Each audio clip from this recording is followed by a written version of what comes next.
Modern Warfare, the reboot, was called to be shot in the dark at attempting realistic gameplay, levels, and an overarching story, creating a more grounded game than what we were used to, which is...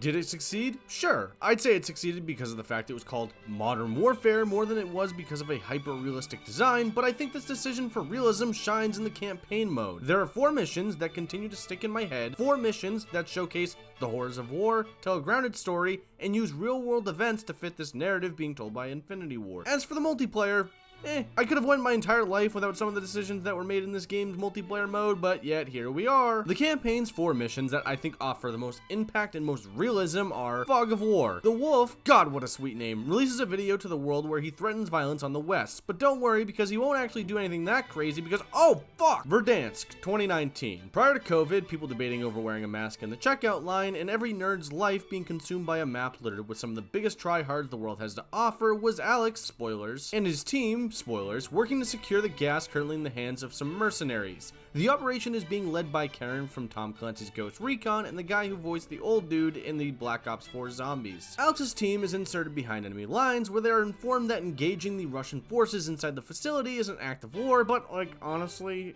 is it? They quickly take out a patrol ill-equipped for the might of the United States Special Forces. The team overlooks a facility where they call in some taxpayer freedom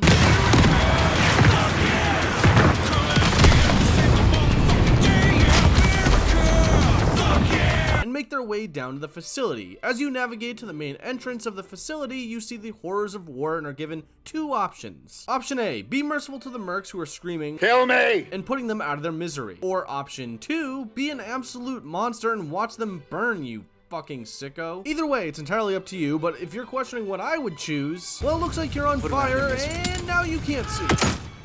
Alex's team will make its way further into the facility, which is where I think it's a perfect time to insert today's not sponsor, Flamin' Hot Cheetos, because there's nothing more killer than the taste of a Flaming Hot Cheeto. Oh my god! Flamin' Hot Cheetos is not a sponsor of this video, but it would be really nice if they saw this and decided to, just saying. Alex's team gets into an engagement with some mercs in the train yard, which gets pretty intense because you can't really see anything. Once the engagement in the train yard is over, Alex's team will make its way to yet another warehouse where the power is completely cut off and turns the mission from a tactical military operation to a section from alien isolation. You'll use your taxpayer tactical flashlights and take out the enemies in the room, turn the power back on until, plot twist, they're actually Russian soldiers. Luckily, Alex's team finds the gas, even though he requests an evac like 10 seconds earlier. The suits want the mission to be complete, naturally. With Alex's team, spoilers, locating the gas, they need to get the gas out of the facility as fast as possible as more troops are on the way. Alex, spoilers, and his team, while transporting the gas out of the facility, are ambushed by an unknown force, Heap the Og, who takes the gas and flees the area, leaving Alex saying, "Oh, what the fuck ever?" Clean house, or as I like to call it, the most realistic mission in Call of Duty. 2 things that should never be in the same sentence, but for this game are. Clean house is without a doubt one of the best missions and most realistic missions in Modern Warfare 2019, nay, the entire franchise. Say what you want about the typical Call of Duty mission being nothing more than just one of 2 things. One being a do thing mission in which you just are tasked with doing a thing to essentially progress the story, something that has as much impact to the overall story as your angry tweets have on professional football players during the fantasy football season. Like, oh, you guys are able to pop off in the weeks when I'm slugging depression beers and sifting through the waiver wire, reminding myself I could have picked up Rashad Penny, but not the week when I needed you to advance to the next round. It's so stupid. Or 2 over-the-top missions, or Michael Bay missions, that consist of more explosions than one of the 12 Transformer films. And sometimes it may not even make sense. Like, I can't believe history class never taught me about the time when American soldiers chased down a train in occupied France and destroyed an entire station or town. Like, I don't know, man. I wish I'd learned that crap. But then you have Clean House, just a masterpiece of a mission. It has action, suspense, and moral dilemmas. Alright, we're going to terrorist on it. I'm just kidding.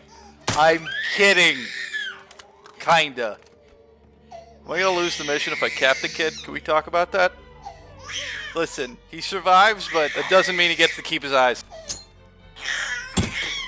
Grenade, look out! and even having major implications on the rest of the story. Basically, after the mission where you stop a terrorist attack in the universally loved multiplayer map Piccadilly, not Gaz yet lets Price know he has an idea where they can get some intel on the leader and prevent further attacks in London. Cue up the biggest fuck you in history because you embark on 3 missions, while not bad, actually very well done missions, make you wait for unequivocally the best mission in Call of Duty history. Again, clean house. Basically, the entire point is to break into, tactically enter a townhouse, and according to the official, maybe unofficial Call of Duty Wikipedia, Camden Town. The whole point is to clear the house as a secondary objective, with obtaining intel on the Al-Qatala leader, Omar Suleiman, also known as The Wolf. By the way, how cool is that name? The Wolf. That's way better than half the nicknames I've gotten in my entire life, like Fat, or Tubby, or Tugboat. Anywho, the thing that's truly incredible with this mission is how the gameplay is paced. Like, it's very slow, and trying to rush through everything isn't much of an option for you. I mean, you can do it, but more on that in a second. It's the way the mission starts, all the way up to how the mission ends, that makes you feel as though you're truly in a tactical environment, where each corner has something more deadly than the last, with just one lapse in judgment being the difference between life and death. Even having this randomly generated NPC get torn apart through a door gave me a brief, oh shit moment. One where you realize at any point your time card could get punched, which is, to me, great storytelling and game design. As someone who is used to the explosions, car chases, and fast gunplay, having that slowed down tactical every moment could be your last was actually kind of a refreshing thing, because it's something that Call of Duty has been lacking. And being honest, this mission, at least to me, sets the bar for shooters trying to be an uber tactical game. Can I just take a second to talk about the graphics? Like, graphically, Modern Warfare 2019 is brilliant, but there's something about this mission that puts the graphics on some sort of spectacle. If you showed me this without any intro and just straight gameplay and no name tags, just trying to tell the difference between Call of Duty and some random milsim game is nearly impossible. It's just the amount of detail in this mission is incredible. Like, shout out to how lively this mission feels. Like, yeah, you're in urban England, but I can't think of a single game in which the entire city environment feels this alive, at least for first-person shooters. But let me hop off that COD cock for a second. You can play this mission obviously a few different ways. Tactical, where you basically just play the mission as designed, slow-paced with breach and clear mechanics, going room to room, making sure no innocents are hit in the process. The memester, where you just saw a TikTok and wanted to see what happened. The tryhard, where you try as hard as possible to complete the mission as quick as possible, with zero regard for any human life. What the fuck are you doing? While also using all forms of excessive force as possible. The Embassy. Fun fact, this mission is loosely based off the Benghazi attacks in 2012. Garrick and Price are tasked with providing an exfil of the Wolf Pack. While this is happening, the embassy is under siege from the local militants led by the Butcher, who are also trying to get the Wolf back. Pretty popular guy, this Wolf. Price and Gaz's helicopter goes down, making this entire mission foobar. It's hit by an RPG, by the way, which just reminds me of that one hippie from Bad Company 2. Ooh, how about that? Oh, RPG! RPG! Yeah, I saw it. Whoa, what the fuck? Now, you see these cheap Russian RPGs? They're easy, man. If it's like a javelin, I have to do something really tricky. 2 minutes later. Thanks for the smokes, brother!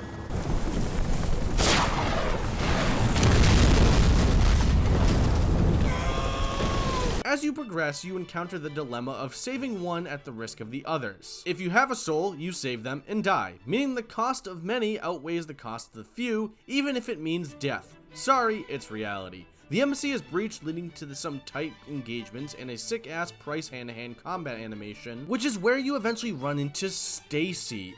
Oh, fucking Stacy, who is an NPC that needs to have her hand held all the way to the door, as she has the only access card to unlock the garage or something. Well, it was the ambassador's key card, but he was dumb AF. Anyway, you eventually make your way to the consulate building, where you repel waves of invaders much like the real events, except you actually have air support. At some point, invaders make their way into the safe house where the wolf is being kept, and they free him, leading to Ferris saying, Hadir, get your team to the crossroads.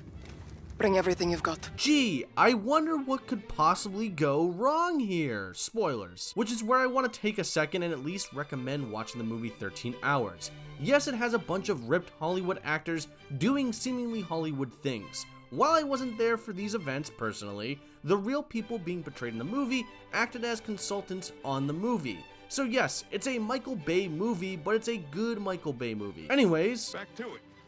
Hometown. How does one make jokes about such a serious mission? Cracks knuckles. Here we go. Flashback 20 years to Farah's home city being invaded by Russians. At this time, both Farah and Hadir are kids, obviously because, you know, age. Their mother is dead, and their dad is forced to make sure his kids survive as the attack happens around him. Gas starts to flood the streets, which forces Farah's dad to take them home. After arriving home and receiving a vintage Nokia cell phone, the three come under attack by some jacked Russian not named Putin, in which Farah needs to find a way to survive and unalive him. Through a serious game of hide and seek, both you and Hadir manage to take out the Russian, say goodbye to your dying father, and make your way through the gas-filled streets. Eventually, you come out the other side, witness an execution, and unalive 2 more Russians, only to be captured by Barkov. The mission's pretty short unless you're terrible at hide and seek, but here's the thing. This mission is amazing game development. Designing a mission where the player can feel each moment the character is going through, while also making the game mechanics work for the inexperience and age the character is currently in,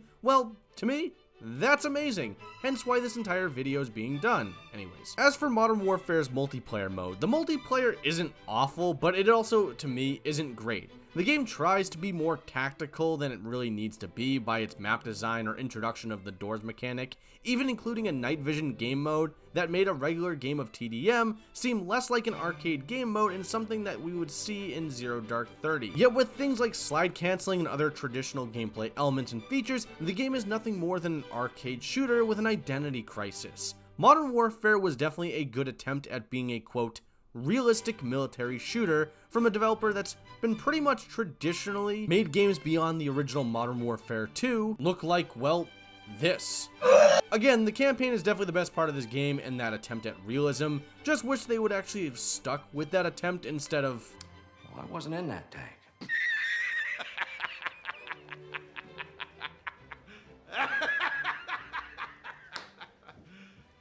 You serious?